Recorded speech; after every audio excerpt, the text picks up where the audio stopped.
ఉన్న బంగారాన్ని విడిపించి ఆ రోజు ఆన్లైన్ రేటుకే మేము కొంటాం. Sharma gold company. ప్రతి కూతురికి తండ్రే రియల్ హీరో. అలా ప్రతి తండ్రికి కూతురే ప్రిన్సెస్. ఎంతమంది కొడుకులు ఉన్నా తండ్రి మాత్రం తన కూతుర్ని తల్లిలానే చూసుకుంటాడు. అలాంటి కూతురు అర్థాంతరంగా వదిలి వెళ్ళిపోతే, తన కళ్ళ ముందే విగతజీవిగా పడి ఉంటే ఏంటి పరిస్థితి?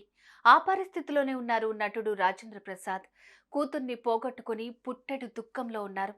అమ్మలా చూసుకునే బిడ్డ ఇక లేదనే షాక్లోనే ఉండిపోయారు.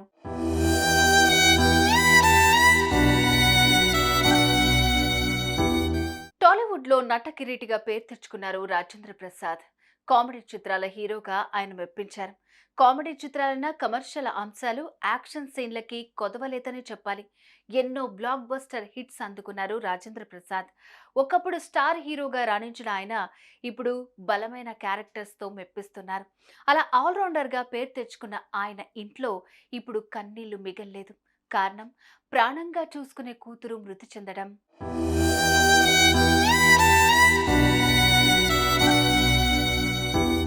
రాజేంద్ర ప్రసాద్ 10 ఏళ్ల వయసున్నప్పుడు అమ్మ చనిపోయింది. ఆ సమయంలో తాను పెద్దగా ఏడవలేదు.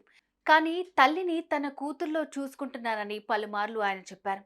గాయత్రి అంటే తనకు ఎంతో ప్రేమ అని, పెద్దయ్యాక ప్రేమించి తనకు ఇష్టం లేని మ్యారేజ్ చేసుకుందని తెలిపారు.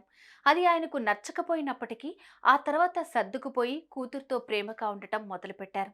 పలుమార్లు ఆయన స్టేజ్ పై కూతురు గురించి గొప్పగా చెప్పారు. తల్లిని కోల్పోయినా కూడా నా బిడ్డలో చూసుకుంటున్నానని తెలిపారు.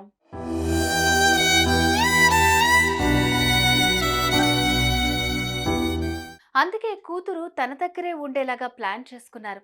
ఆమెకు 3 కోట్ల రూపాయలు ఖర్చు చేసి మరీ ఇల్లు కొనిచ్చారు.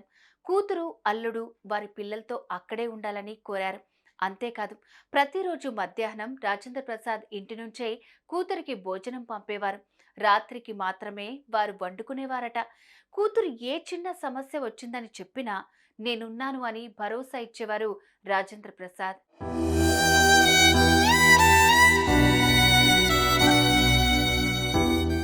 ఏమున్నా ఎంతున్నా పిల్లలకే ఇస్తారు తల్లిదండ్రులు. అదే చేశారు రాజేంద్ర ప్రసాద్ కూడా. ఎప్పటికప్పుడు బిడ్డకు ఏం కావాలన్నా సమకూర్చారు.